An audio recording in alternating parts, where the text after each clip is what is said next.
Shalom saudaraku dalam Tuhan. Saudara, di cuplikan video berikut, Irene Handono asik membicarakan gereja yang dijual bahkan dijadikan masjid. Namun sayangnya dia lupa satu kebenaran ini. Nah, saudaraku dalam Tuhan, mari kita tanggapin bersama-sama. Dan sebelumnya mari kita melihat cuplikan videonya terlebih dahulu. Dan pastikan tekan tombol like, tekan tombol subscribe. Dan yang lebih penting, share video ini supaya menjadi berkat bagi banyak orang. Ini adalah seorang pendeta Katolik, orang Yahudi. Dia tinggal di Palestina dan dia menyatakan tentang masjid-masjid yang ada di Palestina. Dia menyatakan tentang Hagia Sophia dan masjid-masjid yang ada di Palestina. Maka dalam kesempatan pembandingan tersebut, dia menyatakan bahwa berbahagialah gereja-gereja yang kemudian diubah menjadi masjid. Kenapa? Karena umatnya yang masuk ke gereja itu sudah nggak ada lagi.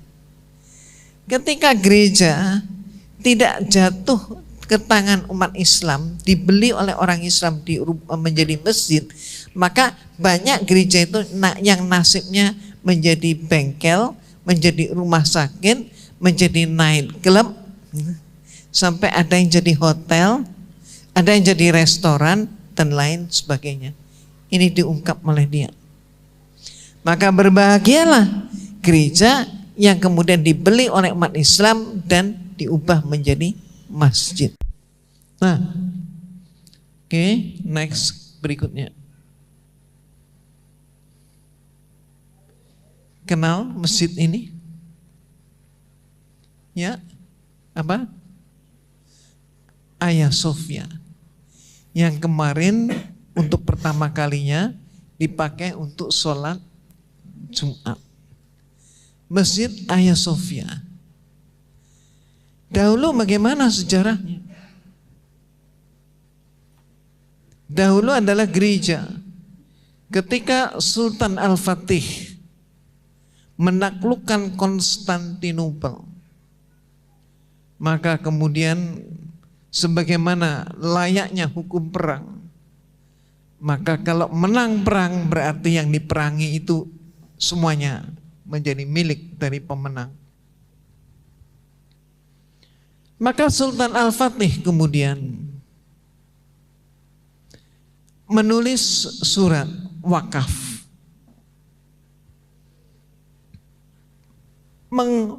memberikan wakaf Masjid Hagia Sophia kepada seluruh umat Islam di dunia, terutama yang ada di Turki. Ada dua pendapat.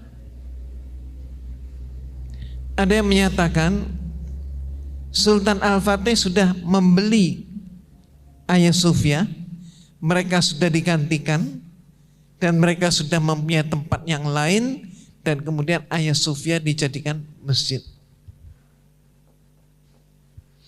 Pendapat yang kedua menyatakan seperti yang saya sebut awal tadi, karena Sultan Al-Fatih adalah pemenang, maka semua yang ada di Konstantinopel kemudian menjadi miliknya. Termasuk apa? Yang sekarang disebut Konstantinopel adalah Istanbul. Nah, apapun pendapat yang pertama dan kedua, kalau dikatakan bahwa negara kita dahulu pernah dijajah sampai lama oleh berbagai macam bangsa, maka ketika kita merdeka, penjajah terusir, kalah dengan perjuangan bangsa kita, maka seluruh gedung-gedung mereka pun menjadi milik gedung bangsa Indonesia. Betul nggak? Tapi kasusnya Hagia Sophia ini walaupun dia masuk di teritorial Turki, jadi itu adalah Istanbul yang dahulunya Konstantinopel, apa yang terjadi? Negara-negara barat banyak yang keberatan. Termasuk siapa? Yunani. Baik, saudara Tuhan, untuk videonya kita sudah simak apa yang disampaikan oleh seorang Irene Handono, seorang mantan biarawati katanya ya, di video tadi. Di video itu kita boleh mendengarkan bagaimana Irene Handono membahas tentang gereja-gereja yang di luar negeri, yang kemudian gereja ini dijual, bahkan ada yang dijadikan masjid.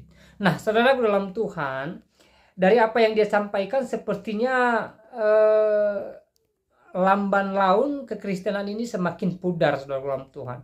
Padahal dia lupa satu kebenaran yang pernah diucapkan oleh Tuhan Yesus, bahwa setiap orang yang percaya kepada Yesus Kristus adalah pilihan Tuhan. Yesus berkata, bukan kamu yang memilih aku, tetapi akulah yang memilih kamu.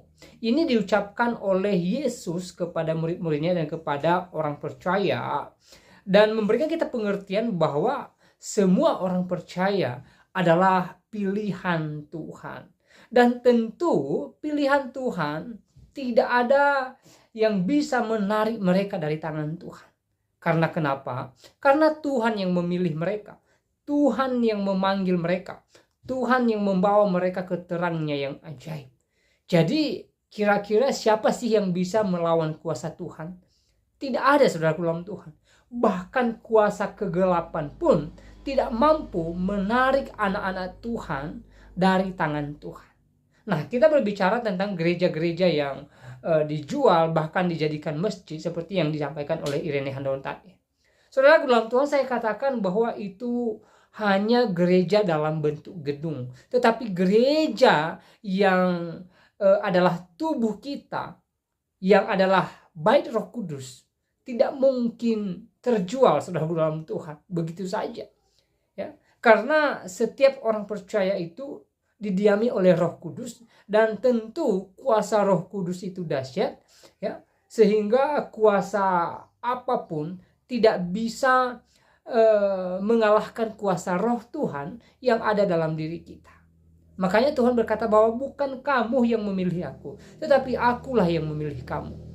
Ya, jadi ya, suatu kepastian bahwa kita ini benar-benar kepunyaan Allah, dan kita ini aman dalam lindungan Tuhan, dan kita ini ya tidak mudah diganggu oleh siapapun, tidak mudah digoyahkan oleh siapapun, saudaraku dalam Tuhan.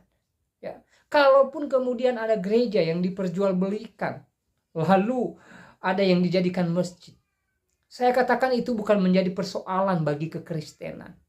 Ya, terbukti hari-hari ini Kristen semakin berkembang pesat. Kalau kita melihat di media bagaimana perkembangan kekristenan terkhusus di Indonesia dan juga di negara lain, sangat luar biasa, saudaraku dalam Tuhan. Ada istilah kata mengatakan bahwa ya, Kristen semakin dibabat semakin merambat. Itulah Kristen yang sebenarnya, yang sesungguhnya. Ya. Kenapa semakin merambat? Karena Tuhan yang berdaulat di atas Kristen, Tuhan yang berotoritas di atas Kristen, dan Tuhan yang memilih orang Kristen menjadi umat kepunyaannya. Jadi setiap orang yang sudah dipilih oleh Tuhan tidak mungkin ditarik oleh siapapun. Tidak mungkin dan tidak akan terjadi hal itu. Ya. Jadi kalau gereja gedung dijual, bahkan dijadikan masjid, silahkan saja. Tetapi ingat, gereja yang ada dalam diri kita sebagai anak Tuhan tidak mudah diperdaya oleh kuasa manapun. Saya katakan begitu ya, supaya iman kita semakin kokoh di dalam Tuhan. Saudara dalam Tuhan, kalau kita melihat dalam perjanjian lama bagaimana sinagog atau bait Allah dihancurkan oleh media Persia, bahkan tidak hanya dihancurkan, dibakar, bahkan emas-emas yang ada di dinding, di pintu daripada sinagog atau rumah Tuhan ini, rumah doa ini, ya, itu dibawa, saudaraku dalam Tuhan. Ya, seakan-akan tidak ada lagi kuasa Tuhan bagi Israel, seakan-akan tidak ada lagi Tuhan bagi Israel. Ya, tetapi ingat, saudaraku dalam Tuhan, ketika waktunya Tuhan tiba, Tuhan pulihkan semua. Ya, Tuhan mengirim Esra dan Nehemia membangun Yerusalem, membangun tembok Yerusalem. Ya. Dan dalam waktu yang begitu cepat, ya, pembangunan Bait Allah, pembangunan tembok Yerusalem selesai. Ya. Jadi semua ada di bawah otoritas Tuhan gitu lah. Sama halnya dengan gereja yang diperjualbelikan, yang disampaikan oleh Irene Handono di video tadi. Saya katakan itu hanya gedung, ya. Dan saya percaya di waktunya Tuhan, kalau Tuhan menghendaki hal itu, maka gereja-gereja itu akan terbangun kembali, akan difungsikan kembali sebagai tempat menyembah Tuhan, menyembah Yesus Kristus. Nah, saudara dalam Tuhan, sekali lagi, ya, kalau gereja gedung boleh diperjualbelikan, gereja yang ada di dalam diri kita, saya percaya tidak mudah digoyahkan oleh kuasa manapun. Karena kenapa? Karena Tuhan yang menyertai saya dan saudara, Tuhan yang memilih kita menjadi umat kepunyaannya. Itulah kelebihan kita sebagai umat Tuhan gitu loh. Itu kebanggaan kita sebagai orang-orang Kristen. Ya, bukan kita yang mencari Tuhan, tapi Tuhan yang mencari kita. Tuhan yang datang ke dunia ini untuk melepaskan kita dari belenggu dosa. Ini sangat luar biasa orang Tuhan. Sebagai bukti bahwa saya dan saudara berharga di mata Tuhan. Jadi apapun yang kita alami hari-hari ini, jangan sampai membuat iman kita goyah. Tetapi mari kita tetap memandang kepada Yesus dan percaya bahwa Yesus senantiasa menyertai kita dan memberkati setiap kehidupan kita. Nah, saudara dalam Tuhan, semoga penjelasan singkat ini memberkati kita, dan selebihnya silakan tulis tanggapan saudara di kolom komentar. Tuliskan tanggapan yang baik, yang positif, terutama tanggapan yang memuliakan Tuhan dan juga yang memberkati banyak orang tentunya. Dan kiranya Tuhan Yesus memberkati kita semua. Shalom.